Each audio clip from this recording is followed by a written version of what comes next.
The show that provides research and statistics about all the Detroit and Michigan sports teams, whether fans like it or not, and detects, exposes, and reveals actual and hidden facts and truth that the mainstream media doesn't want you to know.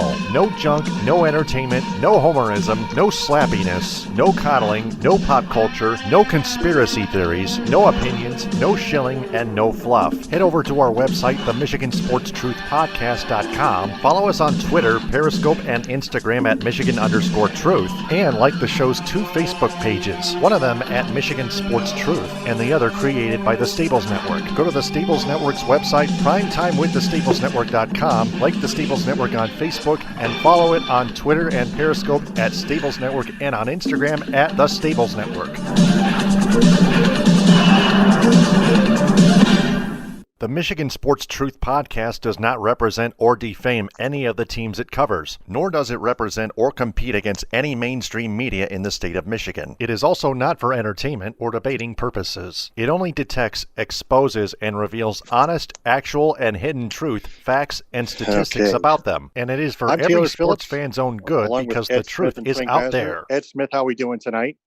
Doing well, Taylor. Trying to do as best as I can, knowing that there's obviously developing updates with this storm that's supposedly hitting the southeastern part of the state, which I'm currently residing in. But other than that, doing well. How about you guys? I'm doing pretty good. Frank, how about you? Well, long, busy day for me again. I was kind of keeping an eye on the weather as well, but I'm going to pull up the radar real quick. But I think it's probably the worst of it's moved out of the area, so I think we should be good to go. Good. Yeah, so I think we're all square and ready to go. We got a lot to talk about, but first, our What's Your Grade segment, the Tigers, with their number 1 overall pick of the 2020 MLB draft pick, Arizona State third baseman / first baseman, probably a third baseman because CJ Cron's at first base, Spencer Torkelson. Now, I've seen him really hit the ball for the Arizona State Sun Devils. He can really crush home runs. The question is, can he field the ball? I haven't seen any of his defensive highlights yet, but Ed, we're going to pass it to you, and then I'll shift it over to Frank. As much research as you guys have done, I know I haven't done too much research on him except watch the videos and stuff and read an article from The Athletic about that. But Ed, what is your grade? Give the best grade you got on Spencer Torkelson. I think the best grade I can give possibly could be based on what his potential, what his ceiling could be. Because you mentioned his positions include third base and first base.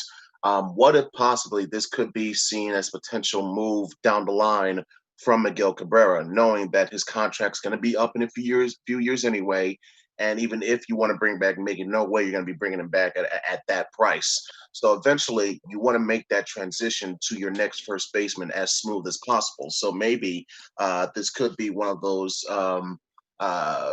contingency plans, so to speak, by selecting Torkelson with this pick. So on the safe side, I'm going to give this a B, maybe a B plus possibly, but that would be my grade for that. Yeah, that would be mine too. Just keep in mind though about Miguel Cabrera. The Tigers are still playing Miguel Cabrera as their designated hitter after Victor Martinez few years before hung up his cleats. So Miguel Cabrera is going to take over for the DH spot and probably play a little defense out on the infield as well, but not for very many games. Frank, now we pass it on to you. What is your grade on Spencer Torkelson? Just give the best grade you got as of right now. I'm going to give this B plus with the potential to definitely get up to the A range because, again, this is a guy who can mash and hit the ball well. Defensively, I haven't really seen too much on him. They say he projects to be an above-average first baseman, but I hope he puts the work in to be at least somewhat decent there, keeps up his hitting, and becomes a perennial all-star. And I would definitely have to agree and say that he is the heir apparent to Miguel Cabrera, not just as the team's first baseman, but also the face of the franchise, too. That's Yeah, saying something, knowing the pitching arms that we have that's developing right now, so like Casey Mize and Manning, for instance. yeah. First they got Casey Mize. Yeah, of course they got Matt Manning in the same year of the draft. Then in 2019 they got Riley Green, an outfielder, with their 5th overall pick, and now this year back to number 1, Spencer Torkelson, an infielder, possibly a third baseman who could. Well, the old adage saying is how you build your teams through the draft. Well, this is one way that you could do it. The Tigers obviously felt they got the starting pitching caliber that they need from the 2 young guns they selected. Then they selected an outfielder in 2019. Okay, now they want to move into the infield. So it's just it's just a gradual process of trying to transitioning from this era, this generation to the next one. Right.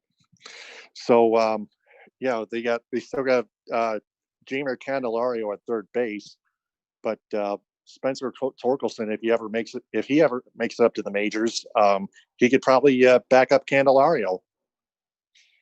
So that's all I know about this in terms of the third baseman position department out of all positions.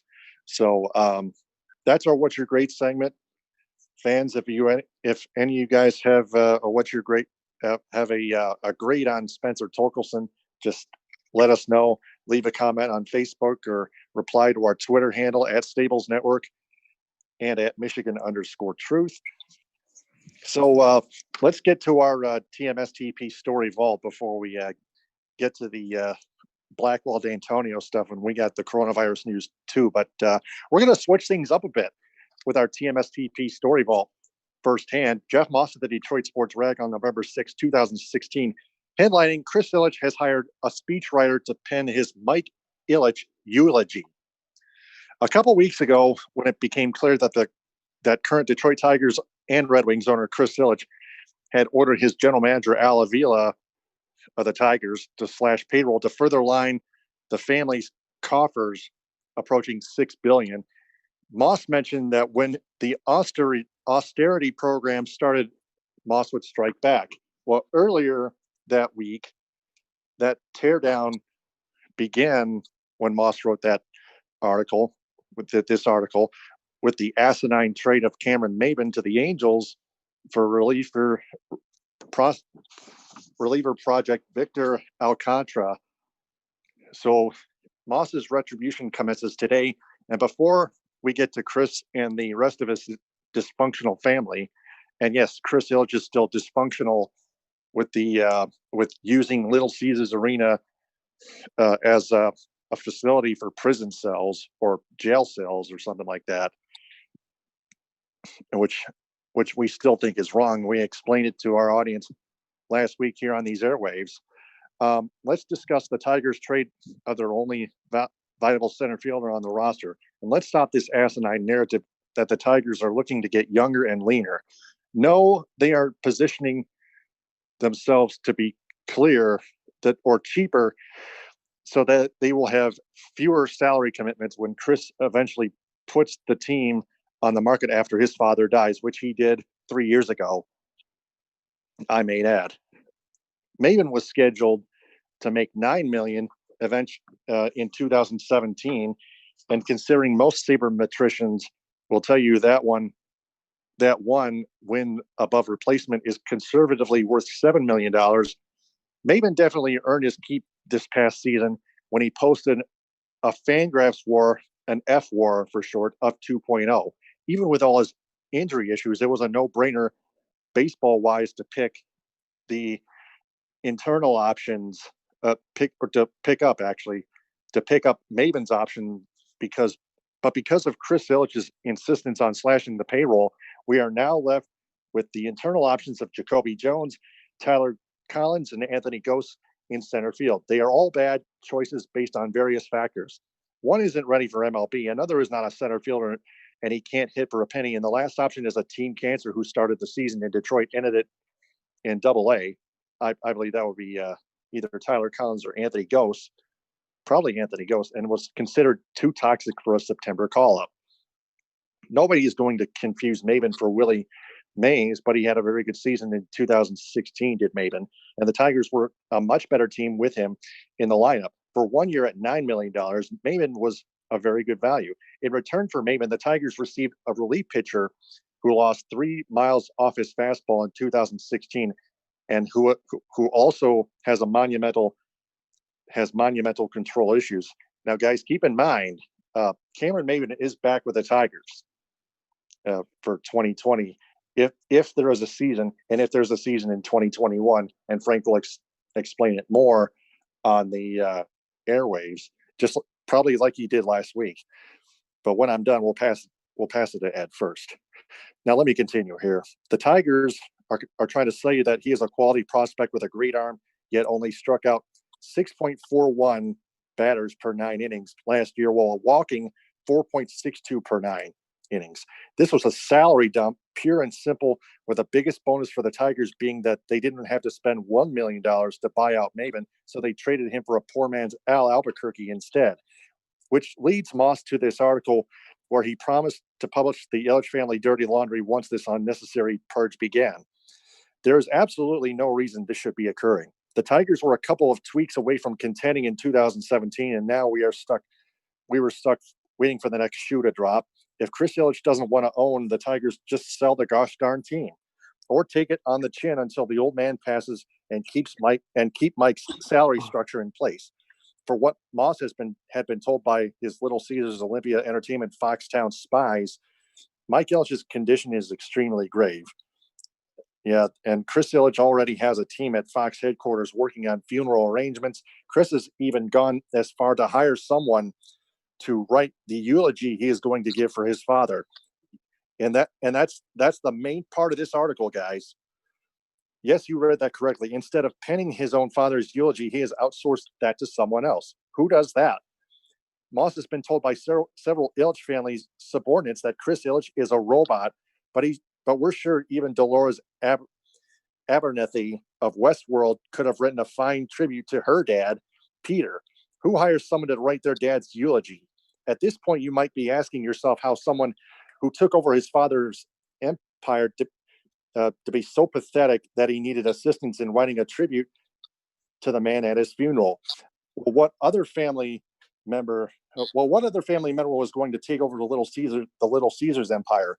Mike Ilitch Jr., the moron who once was arrested for possession of crack cocaine and whose financial claim to fame was the film adaptation of the TV show Lost in Space, which was an absolute boondoggle.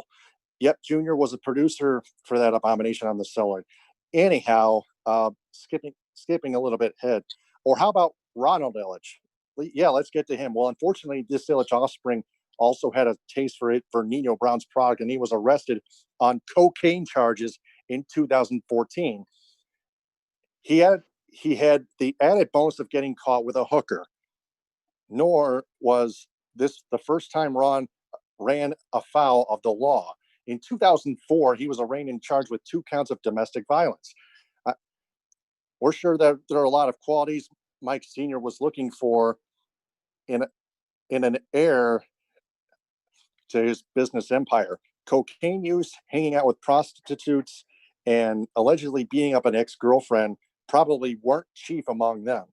And then you had the daughter that Mike and Marion Ilitch banished from the Fox building, or Fox Theater building, may I add, that is, when they played their own game of Sophie's Choice and choose Chris over Denise Ilitch. Of course, Denise had past experience with both the Wings and Tigers herself.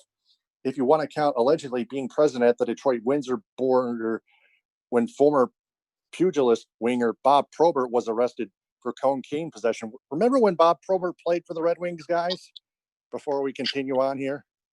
Yes, I do. Yeah, I remember hearing about Bob after he had passed. His time was before I was even born, though. Yeah, he Yep. he played in the 80s when I was really young, and then kind of in some of the 90s too. But I mean, I didn't really hear too much about him until after he had passed. But he was definitely a character, to put it politely. Mm-hmm. Yep. This is from the New York Times account back in 1989, 1989, continuing on here when Proby got pinched quote, Probert, who lives in Windsor, Ontario, Canada, was with two women and a man in a car. Hoagland said the player was driving. When inspectors first examined the vehicle, they determined that Probert's immigration document had expired and observed empty beer and liquor containers, Hoagland said. A search of the car turned up 2 tablets suspected to be amphetamines, so customs agents searched the occupants, Hoagland said. They said they found drug paraphernalia in Probert's pocket and cocaine in his underwear. Unquote. The rumor is that the other man in the car was teammate Adam Oates, a former Washington Capital, and one of the women was Denise, and that that other man, and that pair had some sort of relationship. When the future Hall of Famer Adam Oates was inexplicably dealt to St. Louis, the Blues, now the Stanley Cup champions, still the defending Stanley Cup champions, and the NHL is going to have a Stanley Cup playoffs, and only that to resume their season, by the way. Along with Paul McLean, for old men, Bernie Federko and Tony McKegney, the whispers persisted that this was not a hockey move, a hockey move, but related to the owner's daughter sleeping with a star center. That trade was the worst in Detroit sports history, but it wasn't Denise's only foray into her dad's sports operations. When she was still involved with the Tigers, she and her lackey, Jim Stapleton, who at the time was senior vice president of business affairs, would attempt to micromanage the media because they didn't like the critical coverage of their team. And they don't like criticism. The Ilitches don't like criticism. That's the thing that I was, one of the main things that I was concerned about this Ilitch family, this dysfunctional Ilitch family. Thank you very much, Jeff Moss. This is why we have our story vault, by the way, and it's still going on, folks. And still, Denise didn't like the coverage. Keep in mind, this was during the 2003 season when her family's franchise, the Tigers, one of her franchises, the Tigers, lost 119 games and was one loss away from being the worst team in baseball history. That was the 1962 Mets with 120, by the way. Still, Denise didn't like the coverage the team was getting at their flagship station, WXYT AM 1270. So she orchestrated the removal of them program director Greg Henson from the channel. I am not sure how Denise thought 1270 AM was supposed to spin a 265 win percentage, but Henson ended up getting transferred to 97.1 FM, the ticket in Southfield, due to Denise's bitterness. Her biggest transgression to the family thought might have been declaring herself a Democrat when she ran for the University of Michigan region back in 2008, when she didn't sit well with Mike and Marion. I've been told by my Olympia Entertainment moles, Moss has, that they are staunch Republicans and not Democrats. Whoops. And Ed, you're not going to like this one. And by the way, Denise is up for re-election on Tuesday. Well, she was. So if you want to give a big FU to the Ilitch family, go ahead and vote for someone else. In fact, the DSR is officially endorsing Lawrence B. Deitch and Latham Redding. You get to vote for 2 candidates. And there's Denise's younger sister, who might have committed the greatest sin of all in the eyes of Mike. She married a Jewish guy, which didn't go over well with the patriarch of the family at all, according to Moss's sources. The marriage of Carol Ilitch and David Trepek ended in a he said, she said divorce firestorm that included accusations of anti-Semitism, domestic violence, overbearing Ilitch family influence, and sour business deals. The other 2 children, Atnas and Lisa, were never real threats to Chris's power play inside the family structure. So as Mike's final days are counted down, we are left with Chris decimating the Detroit Tigers because, according to Moss's sources, he can't sell them while Mike is still alive. Well, Chris can't sell them when Marion is still alive either, by the way.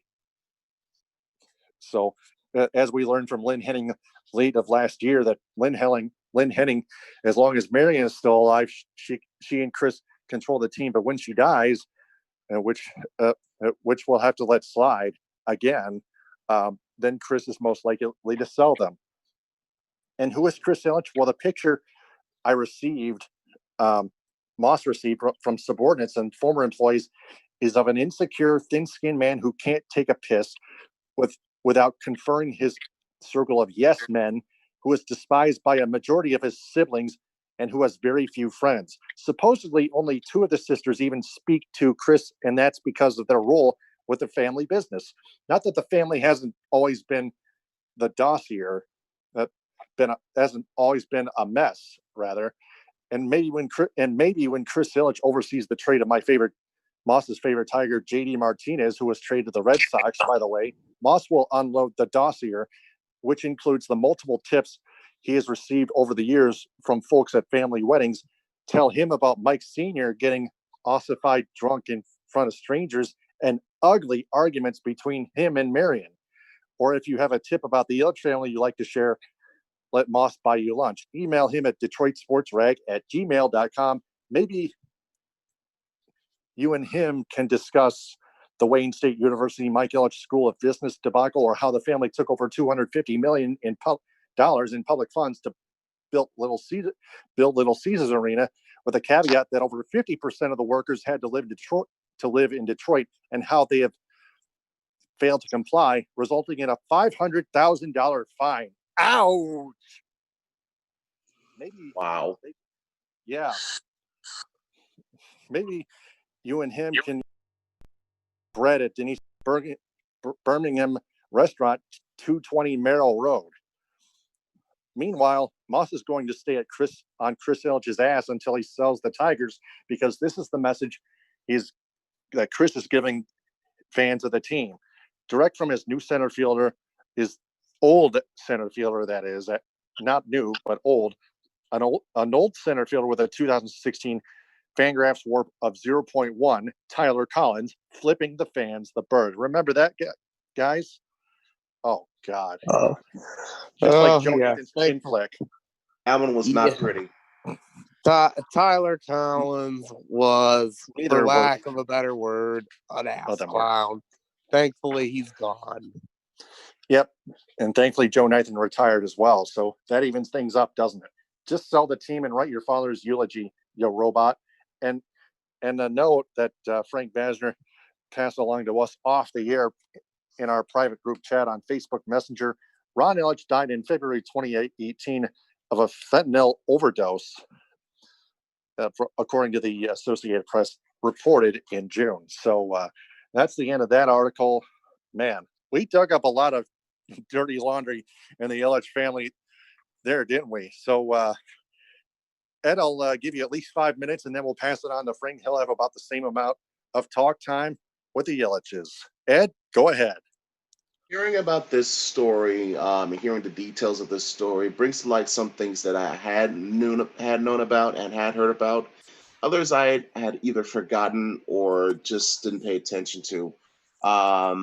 I was aware of the little rift, so to speak, throughout Mike and Marion's children, in regards to, what did the parents want for them, or in regards to who was eventually going to succeed Mike in controlling the teams, both the Wings and the Tigers, as well as Ilitch Holdings. So those aspects and details, I wasn't too surprised. I can tell you personally, I have, always liked Denise the most out of the Ilitch kids. Now, granted, probably because, like Moss mentioned in the article, she is a Democrat. And I had no problem voting for her in the most recent election for the U of M Board of Regents. So there's always that. Plus, I remember hearing some positive aspects about her in regards to helping bring Steve Eisman back to the Red Wings to be the general manager. So I've always liked Denise. Obviously, she's had flaws. What person does it? But it is interesting to hear some of the details in that story that was brought up. So quite curious, obviously, to knowing that Denise didn't have all this holier than thou good girl image, especially when you consider when you mentioned the 2003 stuff. Quite interesting. wasn't too surprising to hear about, Mike and Marion not liking Denise's choice, so to speak, because some documents were unearthed or financial records were shown showing the Ilitch family donating to the Republican Party and to the Trump campaign in 2016. By the way, on that note, it's quite kind of funny though, but quite interesting to know that Tom Boris of the Pistons actually donated to the Democratic Party. But I digress. Knowing about the rest of the kids and seeing obviously the info that I know about Chris Hall, as if I didn't have an unfavorable opinion of him before, it's just got even more sour.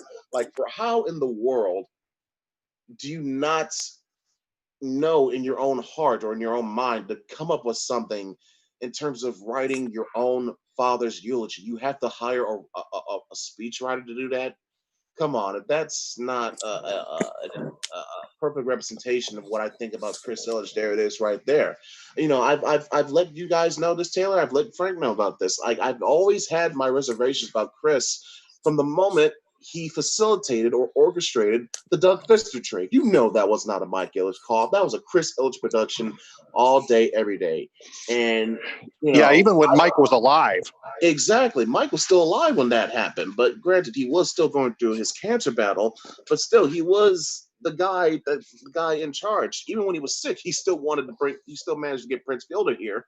But it was very coy and very shrewd of Chris to pull off that deal the way he did. Essentially, to save some dollars, to save some pennies on the dollar with his cheap ass. And that was really the beginning of the end when you think about it. That was the last time the Tigers were as competitive as you can get in that window. With their window to compete for a World Series was 2013, when they were that close to beating the Red Sox, who eventually went on to win the World Series themselves. Because what happened? 2014 got swept by the Orioles. That was the last time he'd been in the playoffs since. And 2015, ever since 2015, fire sale after fire sale, players either getting old or shipped off or just going somewhere else.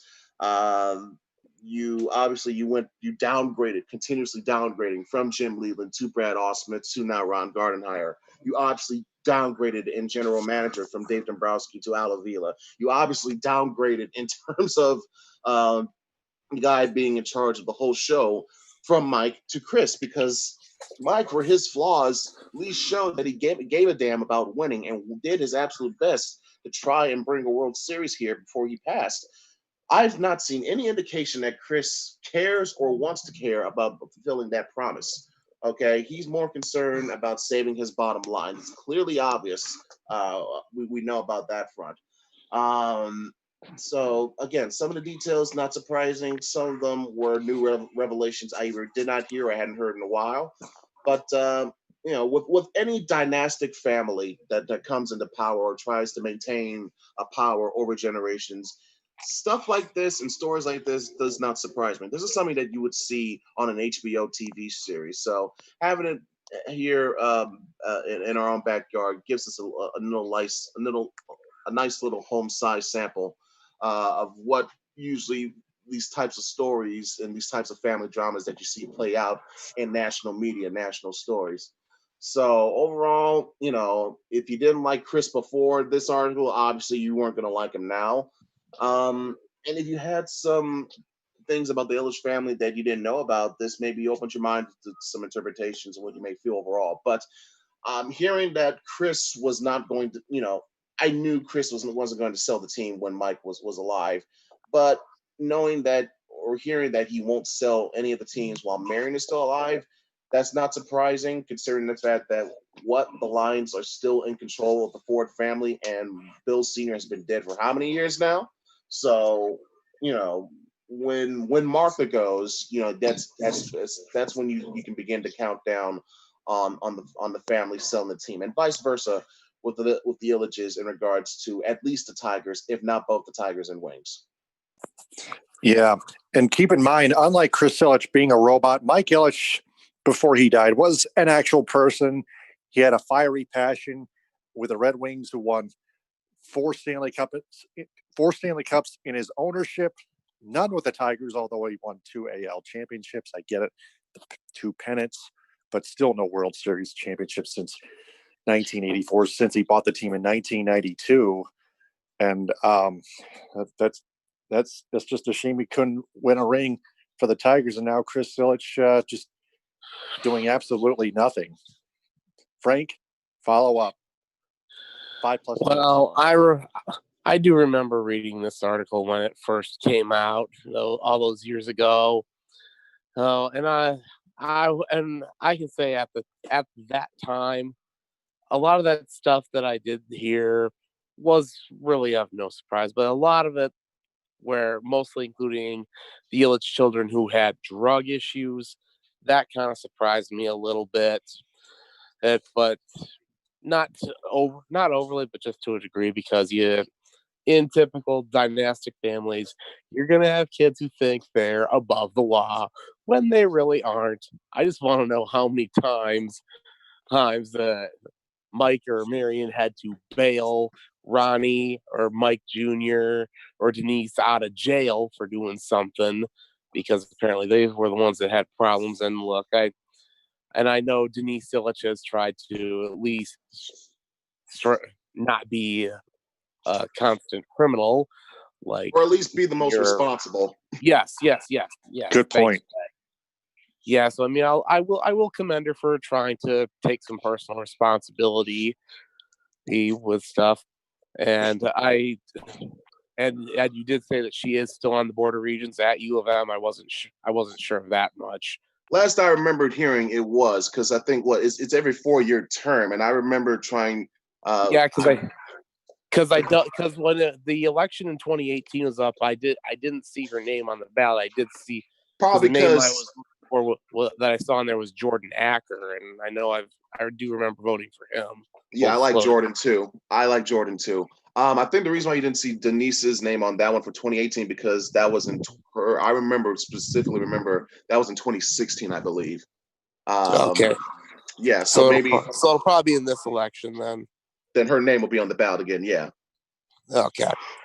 So we'll see how all that shakes out. But kind of going back to Chris, one thing I do remember seeing in the documentary of the Russian Five, when Mike bought the Red Wings, he said that he would plan to roll up his sleeves and work 24 hours a day and do whatever he could to put a great product on the ice and help build a contending team. And it seems like that work ethic either just skipped all the kids or they just got lazy. Either way, I don't love it, and it's just a shame. And I mean, look, for as much fault as Mike Senior had, that's the one thing I did respect him for, is that he was willing to do whatever he had to do to make sure that there was quality on the ice or on the baseball field, to make sure that they would contend. But again, that seemingly hasn't been passed on to the kids, and now we're pretty much stuck with Chris running the show until Marion Ilitch passes on, and then maybe he ends up selling the team, and then he can get out of Detroit fans' hair for good. Oh yeah, we can hardly wait.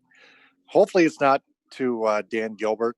I know Jeff Bezos was still the top running bidder for the Detroit Lions ownership from Martha and the Ford family. And look, one more thing, fellas. I'm going to say this again, even though you've heard me say it before here and on Twitter. Chris Ilitch, to me, is the worst owner in all of sports, and I put him above James Dolan, Vivek Ranadive, Robert Sarver, Ted Leonsis, Jeffrey Loria, Tom Gores, the Ford family. Insert whatever bad owner of a sports team here. I think Chris Ilitch is top to ball, especially with the latest stunt involving allowing protesters to be detained in a dock at Little Caesars Arena. I'll say this. Sorry, quick interruption. I will say this. Chris has slowly catapulted himself up those rankings. He's neck and neck with Dolan, as far as I'm concerned. Now, there was another point that you had mentioned right before, Frank, that must have slipped my mind. I was getting ready to comment on. Anyhow, I was going to say when Ed started speaking again, which is fine. I I was going to point out, Frank, months ago you mentioned, or you labeled Chris Ilitch as Jeffrey Laurier 2.0. And that's another name I was going to add to your list, Frank. Yeah, I did mention Loria because he's just gotten about as much of a penny pincher in terms of the baseball team as Loria did when he owned the Miami Marlins. Yeah, and then Derek Jeter owned the Miami Marlins. I've heard weeks ago that A-Rod is interested in buying those Marlins. Yeah. Wow. Mm. Well, hey, the dude had how many $200 million contracts during his career? So that doesn't surprise me. Right. All right. So that is our TMSTP story vault. Very valuable time used up, not wasted, but used up rather. A very short story coming up. A developing story from Tony Paul, the Detroit News from this past Sunday. From Tony Paul, you can follow him on Twitter and Periscope at Tony Paul 1984, and I mentioned his name on one of my Periscopes at Michigan_Truth, and he retweeted it, followed us back on Twitter, and guess what? It got almost 600 views. That episode got almost 600 views. I want to give a special shout out and a thank you to Tony Paul, the beat writer in the Detroit News. Now let's get started with this story headlining ex-MSU staffer's latest lawsuit versus Mark Dantonio. Said he'd help dig up dirt for smear campaign, unquote. Curtis Blackwell has filed yet another lawsuit against his ex-boss, former football head coach Mark Dantonio, and also is suing Dantonio's lawyer and the law firm Michigan State University hired to investigate the athletic department's handling of sexual assault allegations. Blackwell's lawyer, Andrew Patterson, claims in the case, which was filed late Saturday night in federal court in Detroit, that Dantonio and his lawyer conspired to dig up dirt, quote unquote, on Blackwell during a previous federal case, and that the Jones Day law firm served as agents for Michigan State in smearing Blackwell's reputation in its reporting clearly MSU of any wrongdoing in the wake of two sexual assault allegations in 2017. The case names Dantonio and his lawyer Thomas Keenbaum, as well as Jones Day and Jones Day's lawyer Louis Gable, as defendants. This is the fourth suit brought by Blackwell, two of which remain ongoing, and this is a developing story again. The main one, which alleged wrongful termination by Dantonio, former MSU president Luana K. Simon, and former athletic director Mark Hollis. Bill Beekman's the current athletic director. In case most of you don't, in case any of you, our audience, don't remember, was dismissed in mid-May. Hollis Simon was that lawsuit was dismissed in mid-May. A federal judge in Grand Rapids ruling Blackwell's attorneys used an unnecessary exhaustive discovery period to build their case for another suit, which remains pending in state court. The judge also chided Blackwell's lawyers for unethical behavior, specifically with filings, and particularly Patterson, who twice was sanctioned for and recommended for further discipline. The federal case against two MSU police detectives for wrongful arrest remains ongoing, though Blackwell has been ordered to find new legal representation. Patterson and Thomas Warnick were ordered off that case by a federal judge. Blackwell is seeking more than $500,000. Again, that same number, like in that Moss article, Chris Ilitch writing his father's eulogy, or hiring a speechwriter. $500,000 in damages from the police. This is a different story, in case our audience doesn't realize yet. Warnick remains Blackwell's lawyer for the state case, which alleges racial discrimination as for the reason of Blackwell's dismissal by Dantonio. And that's the problem that we're looking for. Only Patterson's name was on the most recent filing. Blackwell has insisted he was made the scapegoat by a university eager to be looked at in the public as proactive under the shadow of the Larry Nassar scandal. Blackwell was the only staff member dismissed as a result of the sexual assault allegations. The 4 players also were dismissed, with 3 catching on at other schools and 1, Robertson, now serving 10 years in an Upper Peninsula prison. Quote, Patterson wrote, quote, defendants Jones, Day, and Gable were clearly acting as agents of MSU, unquote. Patterson wrote of Jones, Day, one of the world's largest firms with operations in 18 countries, including one in Detroit, Michigan, USA. In regard to Dantonio and Keenbaum, who also represented Simon and Hollis in the dismissed federal case, Blackwell lays the claim that they worked together to try to dig up dirt on him. Patterson cites Keenbaum's comments to MLive, saying Blackwell was, quote, trying to peddle his camp to Rutgers and Maryland at a time when he was still on the payroll of Michigan State, unquote. Keenbaum made those comments after Blackwell's lawyers had revealed in court filings allegations of NCAA violations committed by Dantonio, including that he allowed Blackwell to go with him on off-campus home visits and that Dantonio secured employment for pairs of high-profile recruits.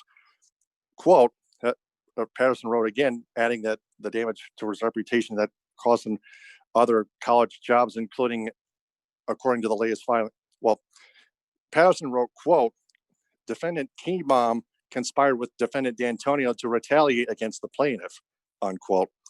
Patterson added that the damage to his reputation has cost him other college jobs, including, according to the latest filing, one overture from Kansas head coach Les Miles. It's not clear how much money Blackwell is seeking in his latest lawsuit. Messages left by the News for Patterson, the Detroit News for Patterson, Keenbaum and Gable were not immediately returned Sunday. So this was used again. Alleges rape. Blackwell's lawyers for the state case. Let's go back to that part, which alleges racial discrimination as to the reason of Blackwell's dismissal by Dantonio. And again, racism has been the problem ever since over a week ago. Whatever happened with George Floyd, but still, Curtis Blackwell had been taken advantage in a discriminatory way, and that again to me is another example of racism. That's what Tony Paul wrote in that report. Now, Ed, we're going to start with you again. It's just this whole thing is got to be baffling. Blackwell. It's baffling. It's baffling, and in times, divisive and also unclear, because you don't really know if Blackwell is doing this because he's down to a last resort and he's trying to pull something out of his ass, or this is something that he's been holding on to and didn't want to further, expose it over fear of backlash. Now, I remember hearing some elements of racial discrimination from his earlier lawsuit, the one that was thrown out. So I don't know if that one has as much bearing or has legs here that's stronger than the case in the one last time, or if it's just the same, if not weaker. So I can't really comment on that per se, not to mention the fact that, granted, I've had my own thoughts about Mark Dantonio. I think he's obnoxious. I think he's a hard ass. I think he's a douche. I think he's a prick. Yes. Racist does not come to mind. There's a lot of words and adjectives, again, that you just heard me use some of them to describe Mark Dantonio. Discriminatory or racist would now be one of the first few that would come to my mind. Hypocritical, yes. The deplorable racist, no. So again, I think with everything that's gone about, it almost comes off with Blackwell as now he's finally trying to file another lawsuit. It just comes off that he's pulling straws at this point on optical, based on the optics that I am personally seeing. You may have a point. Yeah, maybe. Yeah, racism probably has nothing to do with this thing. Blackwell's probably just trying to keep going after Antonio over and over and over again. Now, I could buy the fact that he is vindictive because he lost his job. Who wouldn't be in that situation?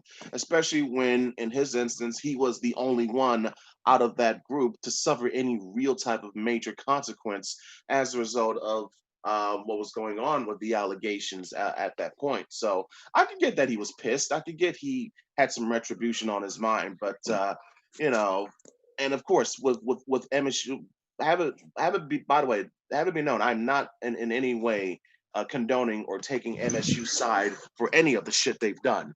But with Curtis Blackwell, with what he's doing with this lawsuit, it's not really gauging my interest to the point where I can buy his claims as valid. It would have to take a major smoking gun or a major revelation that none of us were anticipating for this to completely flip on its head and convince me to think the other way. Probably. Again, you have a point. Well, we'll have to see what happens with it, Frank. We still have coronavirus news to get to, so I'll give you like 1 or 2 minutes. Go. Well, the one question I have is, how much money does Curtis Blackwell have that he can pay for attorney fees? Because if he's just willing to bring forth litigation after he's been and dismissed or had it thrown out by several judges, and yet he won't go away, I'm beginning to. I think I said this on a previous episode. This is probably being considered a slap suit, which the acronym is SLAPP.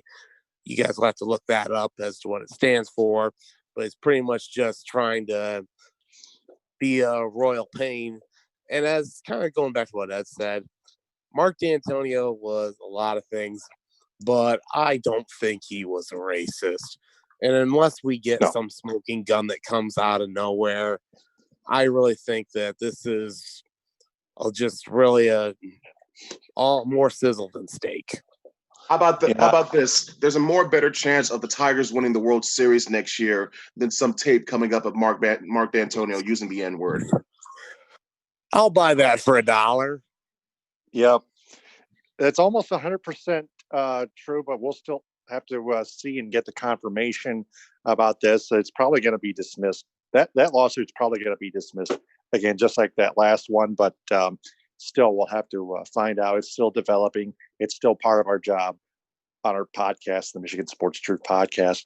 So let's move on here. We got the Tigers drafting Torkelson out of the way. We got the Ilitch story out of the way finally, and then the Blackwell Dantonio lawsuit, another one, may I add.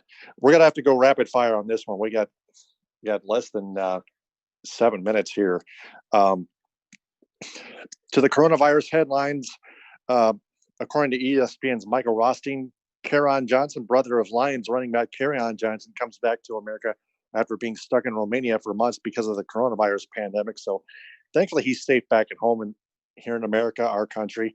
From what we've heard, the NFL coaches, Matt Patricia included, returned last Friday. The NFL is thinking about a shorter preseason. The NBA's league and players expected to agree on a provision that wouldn't necessarily require players to restart the season and remain home instead.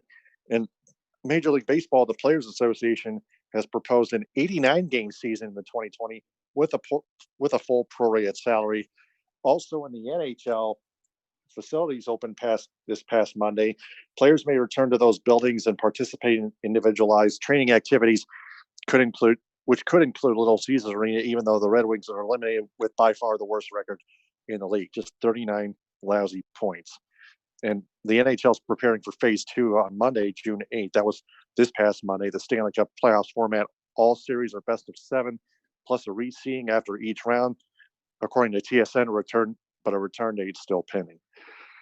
Also, a little NCAA, 5 Alabama Crimson Tide football players have just recently tested positive for COVID-19, which puts the NCAA college football season at a little bit of a disadvantage and maybe at risk.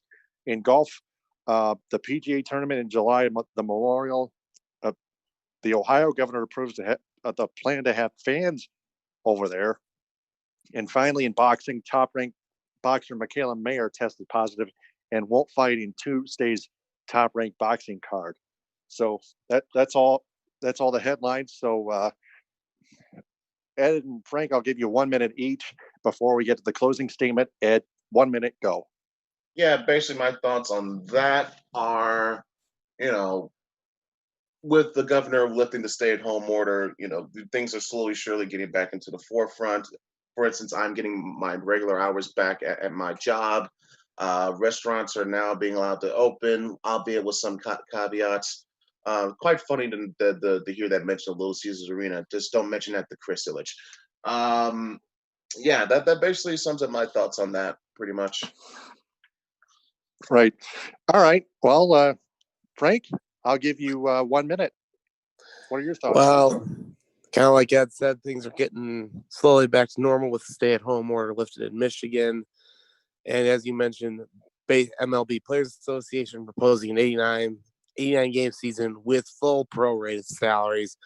But I'm expecting the owners to shoot that down because they're all being a bunch of babies crying, poor me, when they're just losing pennies on the dollar. Thank you. They have other avenues to make up that lost money. Yeah. Exactly. One thing we do know about the players and owners, or at least the players, is they just won't give up. Think about this. The NBA has found a way to get things situated. The NFL looks like they're going to start on time. Even the friggin' NHL has a plan in place. How in the hell does baseball not have a plan in place by now? Too many people they just don't use their freaking head. Too many people dragging their feet and trying to put their head in the sand and trying to play hard ass. Meanwhile, everyone else suffers because of it. And right. guys, I will mention too that if we don't get a baseball season this year, we may not have one next year because this was the last year of the current CBA. Yep. And if we don't have baseball till 2022, Rob Manfred should be fired as commissioner of baseball. End of discussion.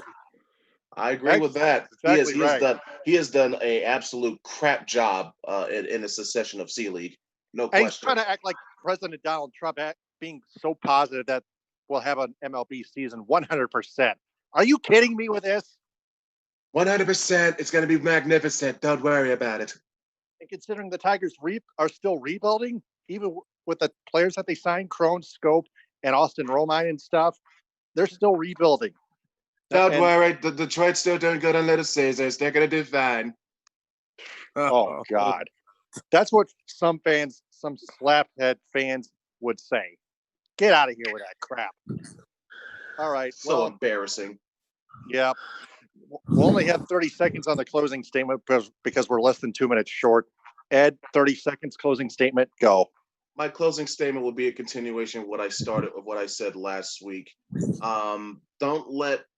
Just because George Floyd's body has been buried, do not let the fight for justice cease. Let it continue. Let your voices be heard. Let them be known. And by the way, for our white compatriots out there that have contributed and lend their voice to the cause, thank you. We appreciate it. But there's still more work to be done. There's never enough. Keep going. Keep pushing. Keep fighting. And remember, all lives cannot matter until Black lives do. Exactly. Frank, 30 seconds closing statement. Go. I'll sum up what Ed said in a few words. We, as Americans, need to be a light into darkness because darkness cannot exist where there is light. So be a light, people. Yeah. And let me add this. Darkness is hell. It has to be eliminated, period. And it can be. That's my closing statement. So, guys, excellent job.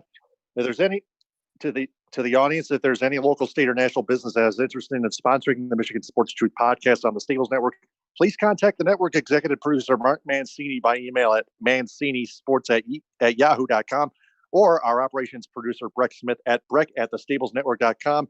Our next episode next week at 10 p.m. to 10:55 p.m. Eastern Time. Stay tuned for the paradigm shift coming up next on the Stables Network. Thanks very much for listening, downloading, and sharing. And remember, the truth is out there. TTFN, ta-ta for now. Bon appetit. Him with a high. We rest our case. Stay safe.